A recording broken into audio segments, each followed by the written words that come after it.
Hey, my go-getters, Christie here. Welcome to the Misi Muse Unplugged podcast.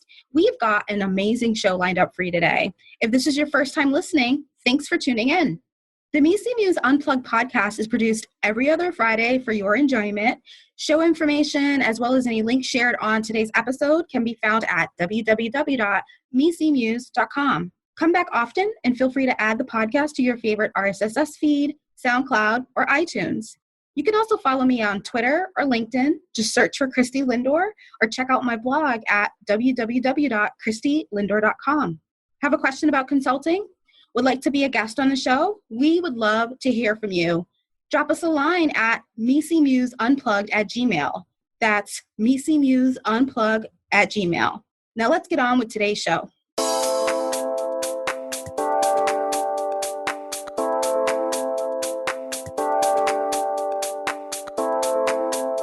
You are now tuned in to the Misi Muse Unplugged, a pop-up podcast variety show helping consultants along their journey to greatness with your host, management consultant, author and blogger, Christie Lindor.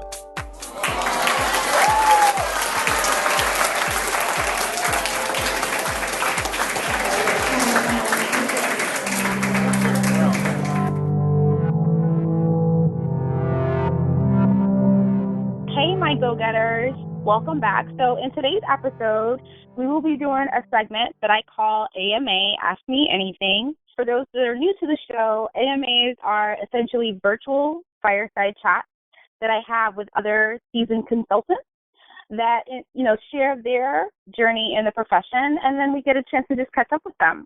I also have a mentee of mine that reached out to me. They have a peer that's driving them insane, and I'm going to ask our guest today to help us give him some feedback on what to do. So with that, I have the utmost pleasure of connecting with Sowm today. Sowm, how are you doing? I am good. Thank you for having me, Christy. Yeah, absolutely. I'm super excited to speak with you today. So Sowm, before we get started, maybe you can just give a quick kind of one-liner introduction, share with people a little bit about your background and how long you've been in consulting. Sure. So I am a program/project management consultant, and I specialize in energy and utilities domain. I have about 9-ish years of consulting experience in, various companies, clients, and roles. Right now, I'm working for a client in Indiana, and this is a independent system operator for the Midwest energy domain. Okay, awesome. Well, thank you so much. I've worked in different industries and sectors, but I've never done stuff in the energy space. Maybe you can kick it off my first question to you is kind of two-part. So one, how did you decide to go into consulting as a profession? But the second piece is, how did you choose industry? Like, how did you get that expertise? I'm curious. Okay. Yeah, so for consulting, I was finishing up my grad school. I have a degree in electrical engineering, and the jobs my minor was in telecom. So when I was looking for jobs, everything was telecom related, and that wasn't very exciting to me at that time. And I thought consulting would be really good because I was reading up on what consultants do, and the lifestyle was fascinating for me, all the travel and everything. So I was like, well, I do want to be a consultant. And I started reading up and preparing for consulting interviews. But I graduated in peak recession time.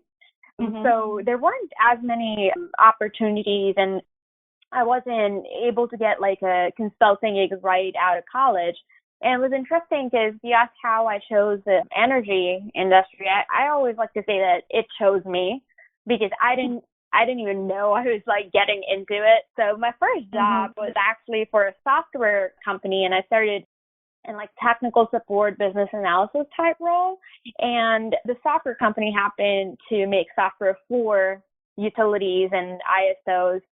ISO's independent system operator. So that's kind of how I got started. And I think I spent a few months doing that. And right after that, my company started deploying me out to different clients for implementation work. So that's kind of where my consulting dream came true without working for like a big consulting company. It was interesting how everything fell in place and things started happening. Yeah. It's funny how things do sometimes choose us. I think I had the same type of experience with my own in the industries that I have been exposed to. I don't think it was purposeful. I think it just kind of chose me. So I can definitely relate. I guess now you're, almost a decade into the profession. Has it been everything you expected it to be? And more.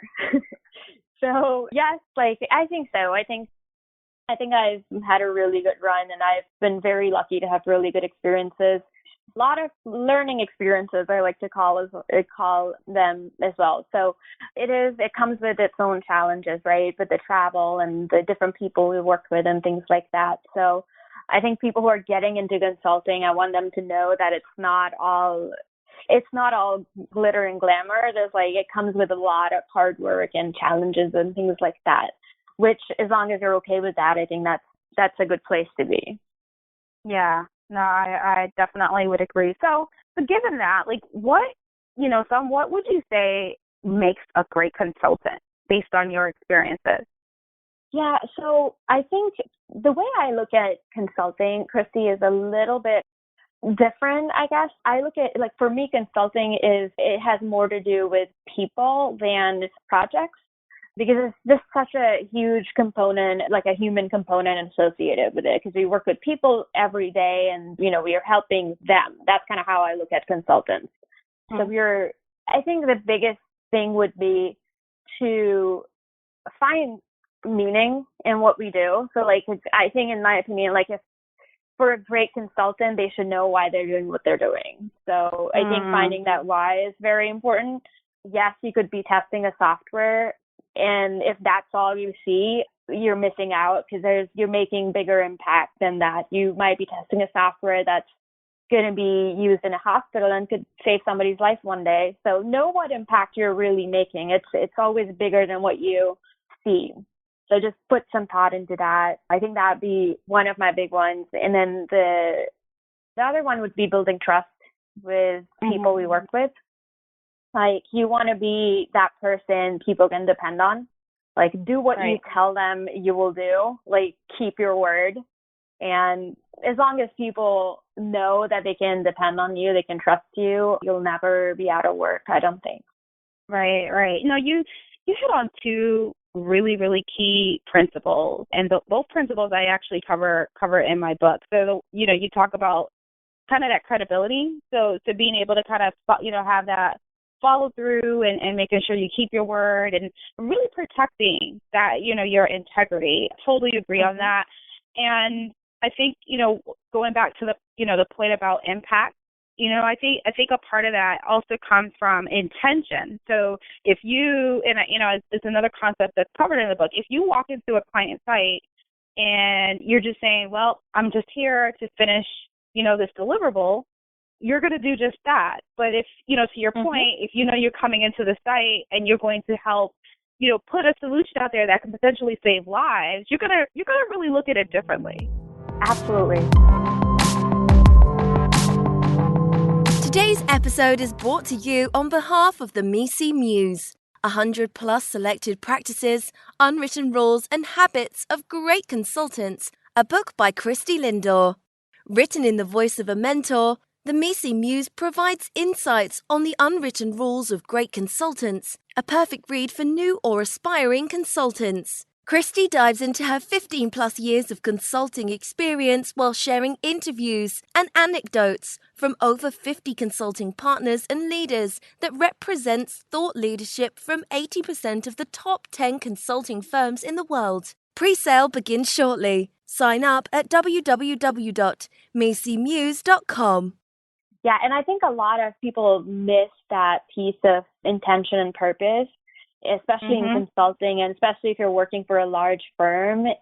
I understand, I've worked for bigger firms before my current job, and I understand how the staffing and the resource plans work in those companies. And I was actually having a conversation with one of these people I met, and he's a consultant in a big firm as well. And the biggest thing he said, he was like, I just feel like a number. I don't feel like a person. I don't feel I'm treated like a person. I don't feel like I'm doing any useful work. And then I started asking questions of like what he does, and turns out his work is actually making a real impact. He just didn't see it that way. And after that conversation, I'm hoping after that conversation, he started looking at his work a little bit differently. But this is one thing that people don't often talk about in the consulting world, because we're always told to be a certain way, act a certain way, dress a certain way, right? And I think there's more to consulting than that. Absolutely. Absolutely. And I love that we're talking about this, because I think this is exactly the type of information younger consultants need. You know, if you're like myself, you may have had a mental map of what you think consulting is, and hearing these perspectives, I think, is extremely helpful.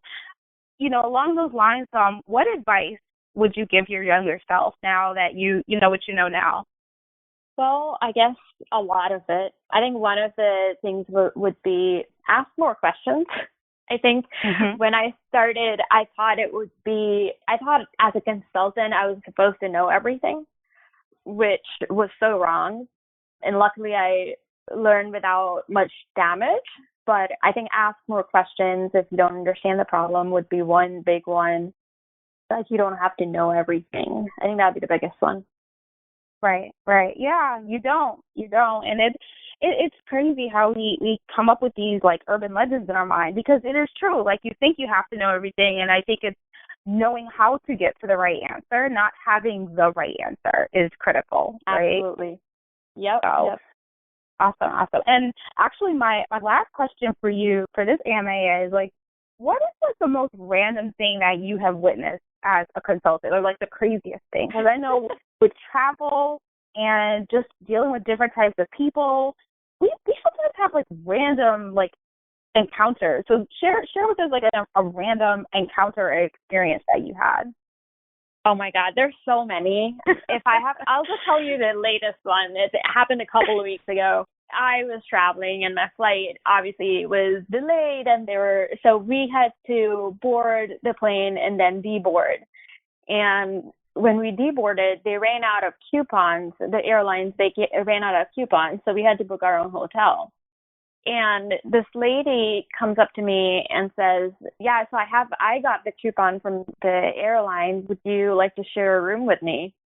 I was like, what? Oh my Stranger God. Danger? No, ma'am. You've got to be kidding me. No, really. She's like, hey, would you like to share the room with me? I was like, I don't even know you. You can kill me and leave, like, with my stuff. No. And okay. No. I'm so confused right now. Okay, so wait a minute. So was she like a passenger on the plane? Yeah, so she was one of the fellow passengers, and there was a huge line, and everybody was getting coupons for, hotel stay for the night, because the flight wasn't going to leave until next day. So by the time I got to the desk, they said, well, we ran out of coupons. You'll have to book your own hotel. And this lady heard that, and she comes up to me and she says, well, I got a coupon, so I have a hotel room. Would you like to share that room with me? So I was like, thanks, but no thanks. Wow. I think that's a first. I think that is really, was she sitting next to you? Did you guys like get a chance to know each other? No. I had no idea who that person, I don't even know if she was on the plane. She could just have been like a random stranger. Wow. Yeah, that's up there. That's definitely up there for random things. Wow. Well, thank you for sharing that. And thank you so much for this conversation, Sowm. I think you've really provided some really cool insights for junior consultants to consider. So I'm going to pivot slightly for kind of the last leg of this interview. As I mentioned at the top of the show, I do have, a mentee of mine that reached out and was wondering, Sowm, if you would be willing to give him some guidance with me, like in the spirit of consulting, if we could maybe brainstorm something for him. Yeah, let's do that. Okay, awesome. So my mentee, his name is Brian. So Brian, he pretty much reached out to me and he was sharing that he has a peer of his. So he's been on a project now. I think he's been on this project now about a month. And, is a project going to be for the next 8 months or so. And he has a one of his peers. So it's him and two other. I think there's three. They're senior consultants on the project. So one of them is about a year, a year ahead in the rank, and he's up for promotion. So this person is pretty much driving Brian crazy because he's trying to micromanage everything that Brian and this other senior is doing. And I think, from what Brian's describing to me, it sounds like, he's up for, he's trying to go up for promotion. He's trying to demonstrate that he's got leadership skills. So he just starts taking on their deliverables or asking them when are they going to, put things in? And they already have a manager. So their manager is already doing that. Plus this colleague of theirs is doing that as well. And it's driving Brian up the wall. And he's like, Christy, I don't know how I'm going to last on this project if this, if what can I do to this person can just stop driving the two of us crazy. So have you ever seen something like that in your experience? Absolutely.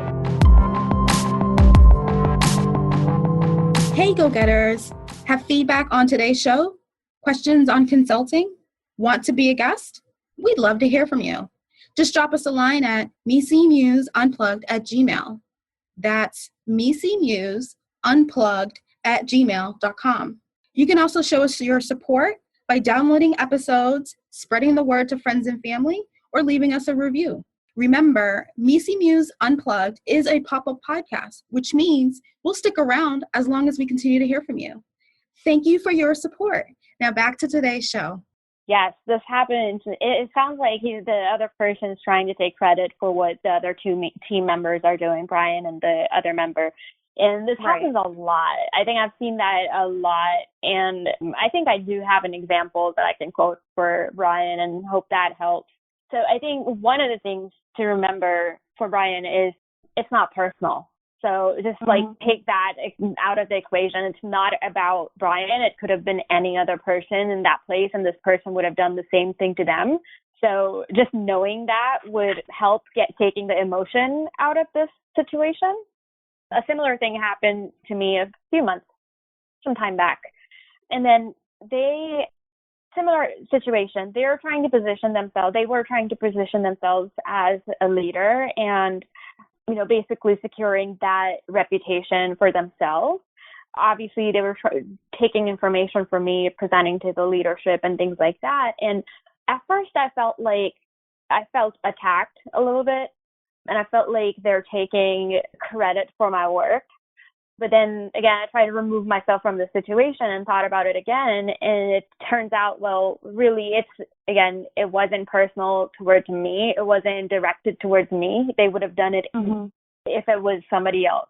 So the way I resolved the situation for myself was literally having a conversation. I talked to this person. I took them in the room and I was like, hey, this is how I feel. This is what's happening. And I'm not comfortable with this. If I'm doing the work, I would like to present it myself. And if you're presenting it, I'd like to be there and be acknowledged for what I've done. I'm not comfortable you taking this information and passing it along without me in the picture. So we had that conversation. It was a very, very difficult conversation. I'm not going to lie. I am not confrontational by nature. So I had to prepare for it in my head and before I, talk to them. But after the conversation was done, it was a little bit better for a day. And it happened again a couple of days later. And I had to pull them back in the room and say, hey, we talked about this. This is not what we decided. This is what the decision was. And this is what we're going to do. And if you have a problem, let's talk about that. And then after the second conversation, I think things got a little bit better. And, we kind of decided as to who's going to do what. And we decided the responsibilities and the duties very clearly. So we were not stepping on each other's toes. And I think after the second conversation, it really helped separating the two of us. Basically, if I'm doing the work, I'm presenting it. If you're doing the work, you're presenting it. And that's how we're going to do it. So that conversation helped me in my situation. And like I said, it was a very difficult conversation to have for me personally, but I think it was necessary. So that would be my recommendation for Brian. I don't know, Christy, you want to add to that if you've seen something similar? Yeah. Well, let me first start by giving you kudos. The fact that you were able to connect with your colleague and do it in a way that you didn't have to like go and escalate it up to management. You didn't have to escalate it to other people, and you just dealt with it like, within your own. I think that's awesome because I've been a manager and I've seen either, I've heard it, I've heard this happen, obviously from a mentee, but I've heard it happen from my counselee, or I've heard it happen to someone on my team. They'll come to me in confidence and share the feedback. So the fact that you were able to like handle it on your own, kudos. Even though it was hard, but you did it. So own that. I think that's awesome. I think, and I like the approach you had because it really showed, you took ownership and you took accountability to drive the outcome, and you guys got to it. And I think sometimes it can also depend on the other person on how they take it, right? Because it's such a sticky situation.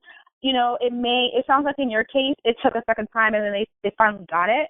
Because again, it wasn't intentional, right? They're just trying to, show and demonstrate, an ability or a skill, and it's not, meant to do anything to you, right? But there are times where it doesn't go that well, and it's how do you kind of manage that appropriately. So I think another piece to it is if you're on a project and you have, multiple people that's at the same level, like you said, being able to clearly say like who's doing what, but that's also something you can work with your manager like up front. So like if you're coming onto a project and up front there's like it's a work stream or it's just one engagement and there's like 3 or 4 of you at the same level, chances are there may be a little bit of overlap. And so I think it's being very clear up front, and working with your manager to say, okay, here's what you're doing, here's what this other person is doing, and how do you do it together? It can also be rotating. So let's say if it's the same, so it sounds like in your case, there was an opportunity that you both had a lane almost in like what you were doing, and you can both like, explain certain things. If it's the same deliverable, you can also rotate it. You can rotate it and say, hey, okay, so this week, I will present, or the following week, you can present. I think you can do it in a way that you help each other out and you all show that you can shine.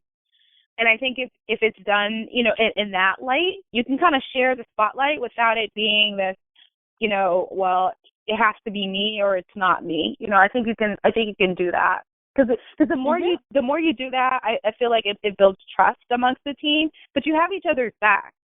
At the end of the day, that's the biggest thing. Is it's not about you as not you, Sowm, but it's not about the person as an individual.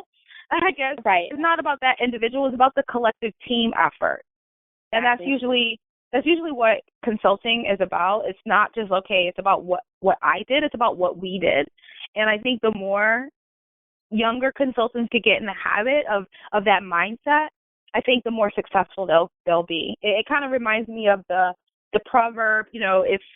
If I want to go fast, I go alone. If I want to go farther, I go as a team or something. I butchered it, but you know what I mean. That's so true. That is so true. I think because for the client at the end of the day, they're looking at the team. They're never going to be like, who in that team did what, right? Because they only care about the deliverable and the quality of it. So, yeah, I think what you said is absolutely correct.